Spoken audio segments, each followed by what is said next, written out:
नकली राष्ट्रवाद, राजनीतिक राष्ट्रवाद से ना बीजेपी का बेड़ा पार होने वाला है ना गौतम अडानी का। दोस्तों आपके स्क्रीन पर देखिए, आज एनएससी में हाहाकार मचा हुआ था, शेयर बाजार में हाहाकार मचा हुआ था। निफ्टी में देखिए दोस्तों कितनी जबरदस्त गिरावट है। उसी तरह से आप बीएससी में देखिए किस कदर की गिरावट, करीब 900 अंकों की गिरावट यहां दिखाई दे रही है। क्यों? क्योंकि गौतम अडानी के तमाम शेयर्स जो हैं वो रेड में थे। आपके स्क्रीन पर गौतम अडानी की जितनी कंपनियां हैं सभी में जबरदस्त गिरावट। और सबसे बड़ी बात, दुनिया के अमीरों की सूची में गौतम अडानी 26वें नंबर पर आ गए हैं। कहां अब से कुछ ही महीनों पहले दुनिया के दूसरे सबसे अमीर व्यक्ति थे गौतम अडानी, और अब हिंडनबर्ग मामले के बाद और शेयर बाजार में आए तूफान के बाद गौतम अडानी 26वें नंबर पर हैं।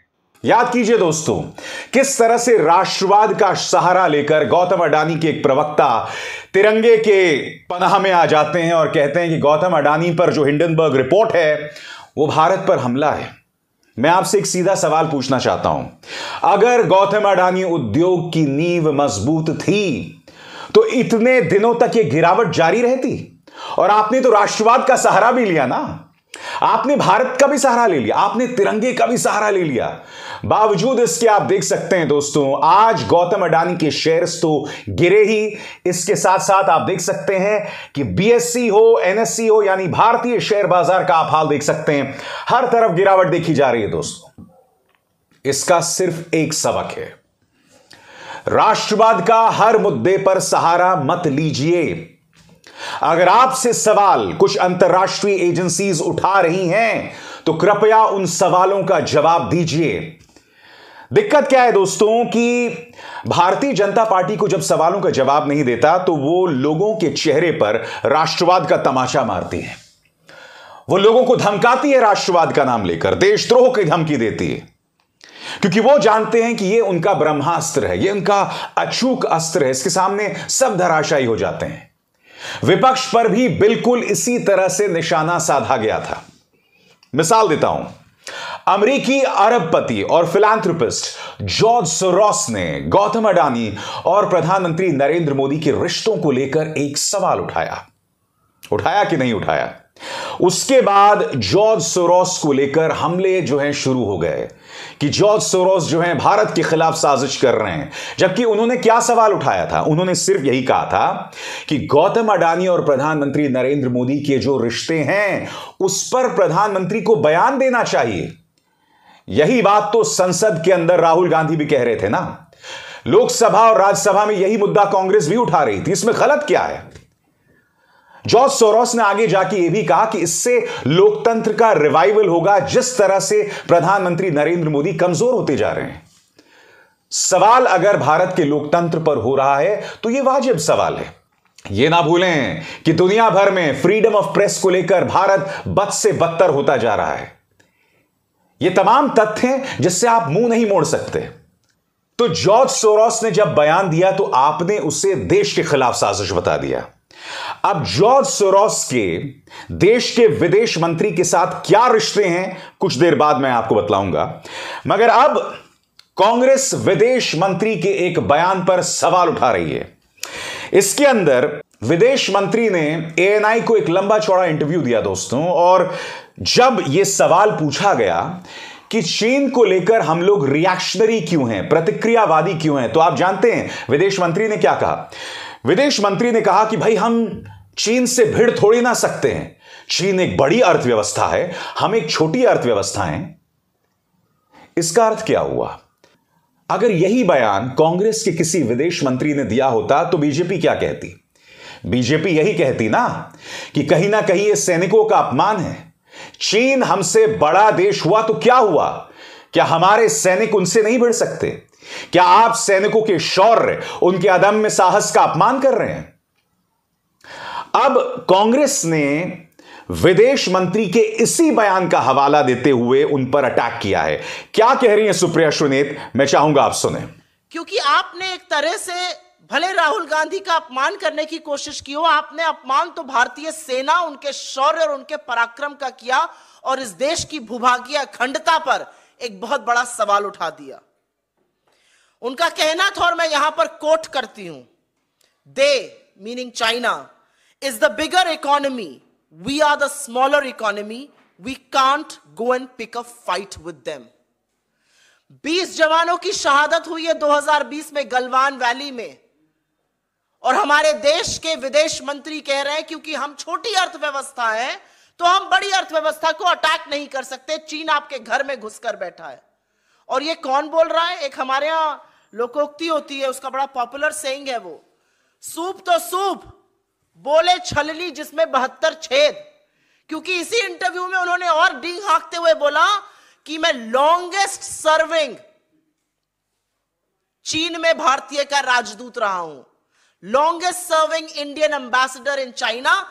ये डींग भी उन्होंने हाकी। तो ये कह देना कि हम छोटी इकोनॉमी, हम बड़ी इकोनॉमी को जाके अटैक थोड़ी कर देंगे। आप क्या कर रहे हैं भारतीय सेना के शौर्य पराक्रम, उनके हौसले के साथ? सवाल लाजमी है, क्योंकि विदेश मंत्री का यह कहना कि हम एक छोटी अर्थव्यवस्था है, हम एक बड़ी अर्थव्यवस्था से कैसे मुकाबला करें, यह तो बहुत प्रॉब्लमैटिक है। इसमें ढेरों दिक्कतें हैं। क्या आप सेना का अपमान कर रहे हैं? मैं यह मुद्दा आपके सामने क्यों उठा रहा हूं दोस्तों?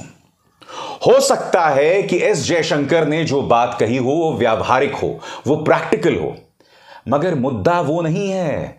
मुद्दा यहां बहुत सीधा और सरल है। मुद्दा यहां पर यह है कि जब मुकाबले की बारी आ रही है तो देश के मंत्री, देश के विदेश मंत्री कह रहे हैं कि हम चीन से मुकाबला नहीं कर सकते। ये उनके शब्द हैं, नंबर 1। नंबर 2, अब तक प्रधानमंत्री नरेंद्र मोदी ने आज तक अपने मुंह से चीन नहीं कहा। अब इन दो बयानों को जोड़कर देखा जाए, एक तरफ प्रधानमंत्री कभी भी चीन शब्द अपने मुंह से नहीं निकालते, और दूसरी तरफ विदेश मंत्री कहते हैं कि साहब एक बड़ी अर्थव्यवस्था से हम मुकाबला कैसे करें। और यह वो पॉलिटिकल पार्टी है जो राष्ट्रवाद के नाम पर राजनीति करती है, राष्ट्रवाद का तमाचा अक्सर अपने विपक्ष के मुंह पर मारती है। मैं आपसे पूछना चाहता हूं, आजाद भारत के इतिहास में कितने विदेश मंत्रियों ने ऐसा बयान दिया है कि चीन एक बड़ी अर्थव्यवस्था है, हम एक छोटी अर्थव्यवस्था है, हम उनसे कैसे मुकाबला करें? यह बयान अपने आप में बहुत शॉकिंग है। इस बयान से भाजपा मुंह नहीं मोड़ सकती। चलिए आइए आप जॉर्ज सोरोस की बात करते हैं।